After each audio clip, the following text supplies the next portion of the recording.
10 तक गिनूंगा। राम लिखते ही, पढ़ते ही, सुनते ही, देखते ही या दिखते ही मन में जो पहला विचार आता है उसे बांध कर रखिए। पूछूंगा 1 2 3 4 5 6 7 8 9 9 9। हाथ काट कर रख दूंगा ये नाम समझ आ जाए तो।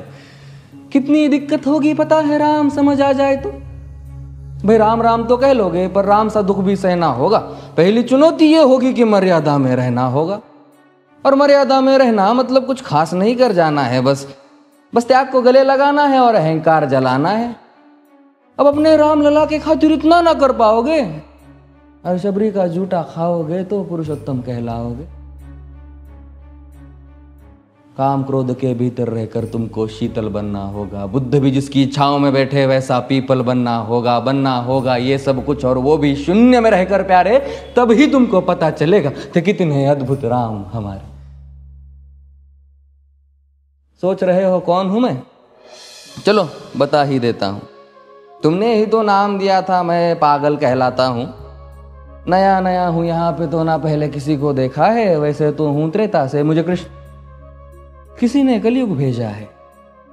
भाई बात वहां तक फैल गई है कि यहाँ कुछ तो मंगल होने को है कि भरत से भारत हुए राज में सुना है राम जी आने को है। बड़े भाग्यशाली हो तुम सब। नहीं, वहां पे सब यही कहते हैं कि हम तो राम राज्य में रहते थे पर इन सब में राम रहते हैं। यानी तुम सब में राम का अंश छुपा है। नहीं मतलब वो तुम में आते हैं रहने। सच है या फिर गलत खबर? अगर सच्ची है तो क्या कहने। तो सबको राम पता ही होगा, घर के बड़ों ने बताया होगा। तो बताओ फिर कि क्या है राम। बताओ फिर कि क्या है राम। बताओ। अरे पता है तुमको क्या है राम? या बस हाथ धनुष तरकश में बांध, या वन में जिन्होंने किया गुजारा, या फिर कैसे रावण मारा लक्ष्मण जिनको कहते भैया, जिनकी पत्नी सीता मैया। फिर ये तो हो गई वही कहानी, एक था राजा एक थी रानी। क्या सच में तुमको राम पता है या वो भी आकर हम बताए? बड़े दिनों से हूं यहां पर, सब कुछ देख रहा हूं कब से। प्रभु से मिलने आया था मैं, उन्हें छोड़कर मिला हूं सबसे। एक बात कहूं अगर बुरा ना मानो, नहीं तुम तुरंत ही क्रोधित हो जाते हो। पूरी बात तो सुनते भी नहीं, सीधे घर पर आ जाते हो। ये तुम लोगों के नाम जपो में पहले सा आराम नहीं। ये तुम लोगों के नाम जपो में पहले सा आराम नहीं। इस जबरदस्ती के जय श्री राम में सब कुछ है, बस राम नहीं। ये राजनीति का दाया बाया जितना मर्जी खेलो तुम। दाया बाया, अरे दाया बाया ये तुम्हारी वर्तमान प्रादेशिक भाषा में क्या कहते हो उसे? हाँ वो लेफ्ट एंड राइट। ये राजनीति का दाया बाया जितना मर्जी खेलो तुम चेतावनी को, लेकिन मेरी अपने जहन में डालो तुम। निजी स्वार्थ के खातिर अगर कोई राम नाम को गाता हो तो खबरदार अगर जुर्रत की और मेरे राम को बांटा तो। भारत भू का कवि हूं मैं, तभी निडर हो कहता हूं राम है मेरी हर रचना में, मैं बजरंग में रहता हूं। भारत की नींव है कविताएं और सत्य हमारी बातों में, तभी कलम हमारी तीखी और साहित्य हमारे हाथों में। तो सोच समझ कर राम कहो तुम। ये बस आतिश का नारा नहीं, जब तक राम हृदय में नहीं तुमने राम पुकारा नहीं।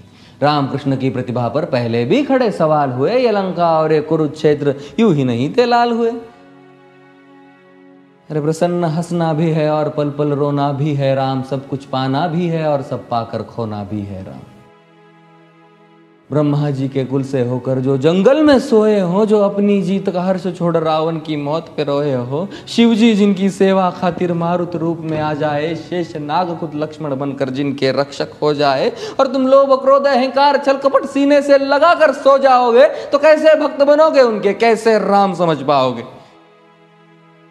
अघोर क्या है पता नहीं और शिव जी का वरदान चाहिए। ब्रह्मचर्य का इल्म नहीं ने भक्त स्वरूप हनुमान चाहिए। भगवा क्या है पता, लहराना सबको होता है पर भगवा क्या है वो जाने जो भगवा ओढ़ के सोता है। राम से मिलना, राम से मिलना, राम से मिलना है ना तुमको? निश्चित मंदिर जाना होगा पर उससे पहले भीतर जा संग अपने राम को लाना होगा। जय सिया राम, और हाँ, अवधपुरी का उत्सव है, कोई कसर नहीं, सब खूब मनाना। मेरे प्रभु है आने वाले, रथ को उनके खूब सजाना। वो द्वापर में कोई राह तक है, मुझे उनको लेने जाना है। चलिए तो फिर मिलते हैं, हमें भी अयोध्या आना है। जय सिया राम। फिर से